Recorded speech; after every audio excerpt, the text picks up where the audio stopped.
Hi, my name is Roger Schluter. This video is actually about how banks look at a business plan, or like I like to call it, a short business loan proposal. It really shows, what bankers evaluate when they look at a business loan for their bank. They typically consider several attributes to show creditworthiness and risk associated with the loan. I'm going to show you here the key attributes that the bankers evaluate. And they'll be numbered, and then I'll have certain, a couple items under each number. So the number one is creditworthiness of the borrower and financial statements. Bankers review the company financial statements, including balance sheets, income statements, and cash flow statements. Now, cash flow statements, they're not usually done all the time. An accountant will do them if they do a really good financial financial analysis of your company. They will go ahead and do it. But actually, a lot of times, we don't even look at them. Bankers don't look at them. So I really wouldn't worry about the cash flow statement. I did want to mention it here because it is one of the items that an accountant's supposed to prepare if they really prepare it correctly. So anyway, but I wouldn't worry about the cash flow statement. The bankers really don't look at it. I've been in this business for years and years and years, and I don't look at it. So anyway, the bankers, they assess the company financial health and profitability. And they look at the cash flow generation, but they look at it in a different way. They don't really look at the cash flow statement. They basically look at it as really a cash coverage ratio to see how much cash that your company is generating that can cover the debt service. So anyway, most of this is done by putting the financials on a spreadsheet, and just one right after the other. Like, you can start either way. You can start in the past and do like 2001, 2002, 2003, or you can, start with the interim one, 2003, and then go 2002, 2001, 2000. So anyway, put them on a spreadsheet, and then they compute the important ratios and trends of the business. Now, the reason it's on a spread is you can really look at the trends really easily. Are sales going up, or are sales going down? Are profits going up? Are they going down? What are the individual expenses doing? So it's very easy to look at this and really analyze the company and how well they're doing or how bad they're doing. So anyway, another thing is the credit history. The credit history is evaluated by looking at the borrower's credit history. This is assessed usually by looking at the owner's individual credit. They have such a thing as company credit, but really they're not very good, and they tell certain things, like if you had a bankruptcy or something like that. SBA usually requires one, but it doesn't mean much. Bankers are always going to look at the owner's individual credit, including their payment track record on existing loans, credit cards, and trade accounts. A strong credit history increases the borrower's credibility a lot, and his or her ability to repay the loan. So it's very important.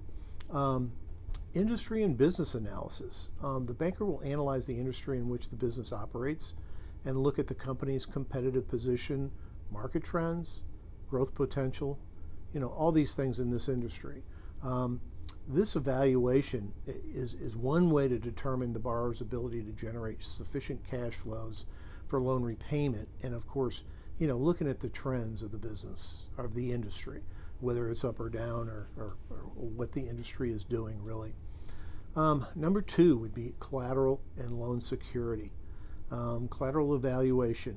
The banker analyzes the value and quality of the collateral offered to secure the loan, such as real estate, equipment, inventory, or accounts receivable.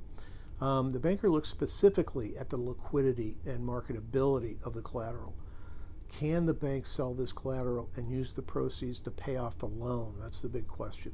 The goal is to have enough collateral to pay off the business loan and any fees that have occurred, because chances are, if this business goes south, you're not going to make payments, you're going to have late fees, you're going to have all that, and the banker's not going to back off those fees. They're going to charge them.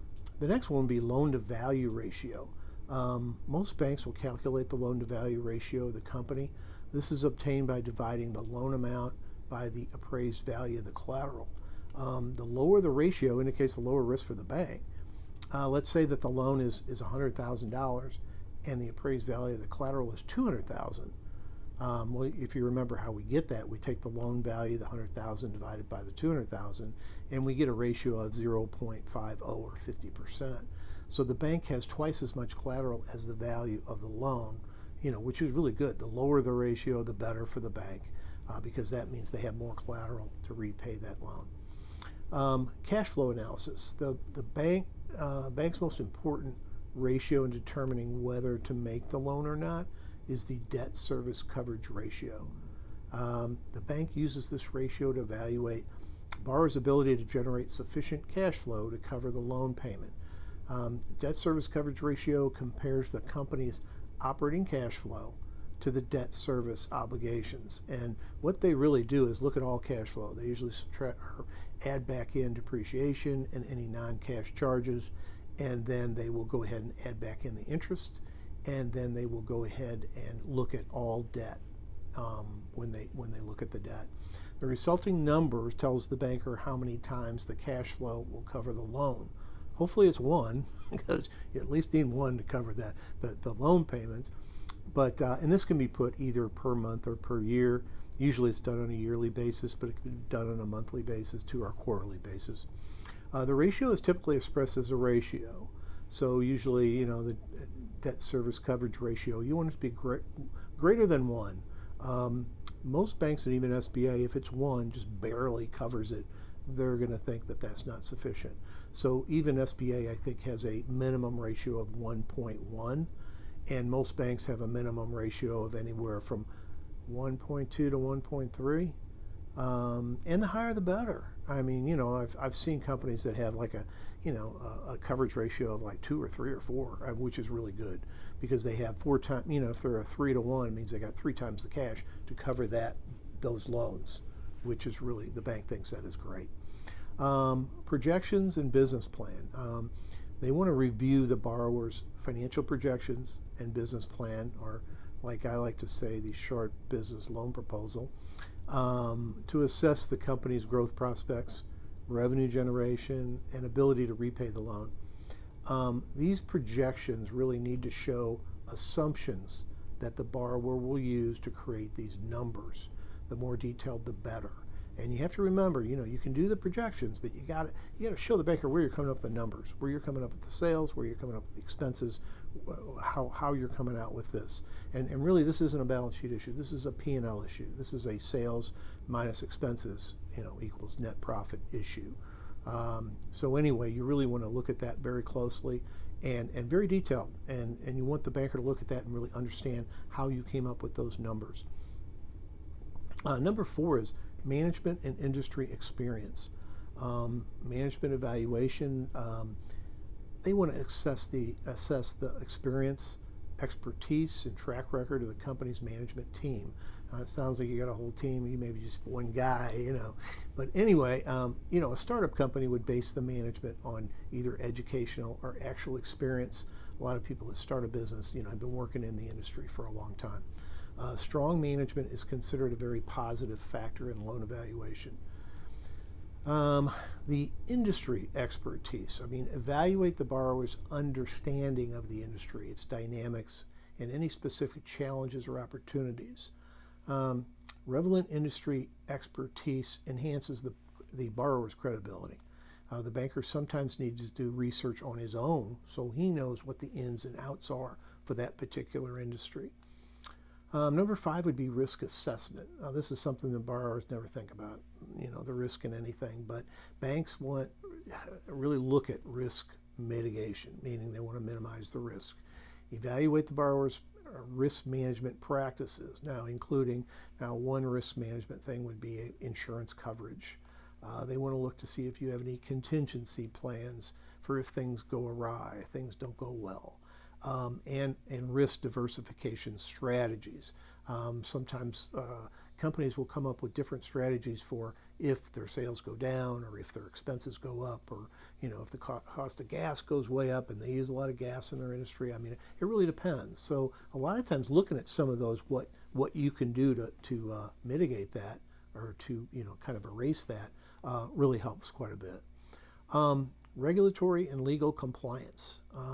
Banks will assess the borrower's compliance with applicable laws. I can't really say that. Applicable laws, regulations, permits, licenses, and any potential legal risks that you would have. The company's legal documents must check out with state regulations. And that is one thing at the bank. Whenever we had really large loans, they would always look at the operating agreement, if it was an LLC, and look at the documents that they had. And a lot of times, if these were done by accountants, they weren't done very well. So they would have their legal people at the bank look at these documents and see if they were done correctly. And if they weren't, they'd have to redo them. And it happens a lot. So anyway, you just want to make sure you have competent attorney look at, create these documents. Or, like I said before, you can do them online, but then you do risk not having everything you want in them that could protect you. But they will be legal, more of a fill-in-the-blank type thing. Number 6 would be loan structure and terms. The purpose and structure. The banks want to evaluate the purpose of the loan, such as working capital, equipment purchase, or expansion, and ensure that the loan structure aligns with the borrower's needs. Loan structure must also be analyzed and provide a payment that will have to be paid back. You got to make sure that it's the easier it is to pay back, the better it is for the bank. Interest rate and fees. Banks want to determine an appropriate interest rate and fee structure based on the borrower's creditworthiness and market conditions. So they want to look at this information. Sometimes these rates and fees depend on the cash flow of the company, and hopefully it's growth in the future. Hopefully it's a growing company. Anyway, bankers evaluate these factors collectively to assess the overall risk and suitability of the business loan. The specific criteria and weighting will vary between banks and financial institutions, and it'll vary between loan types. It's important for borrowers to prepare comprehensive financial information, business plans, and supporting documentation to show a very strong loan proposal to the bank. I have a video, the short business loan proposal, which will show you exactly what to put into your business proposal. If you do look this up, you want to watch the new and improved video, because the other one was the first video I ever did. And it has the information, but it's not very good. So anyway, the new improved one is actually, I think it's called the Short Business Proposal New. And then when you look at the thumbnail, I think it does say new and improved on it. So anyway, please subscribe and hit the bell for alerts of future videos. And please like the video if you learned anything from the video. My name is Roger Schlueter, and I will see you in the next video. Thank you very much.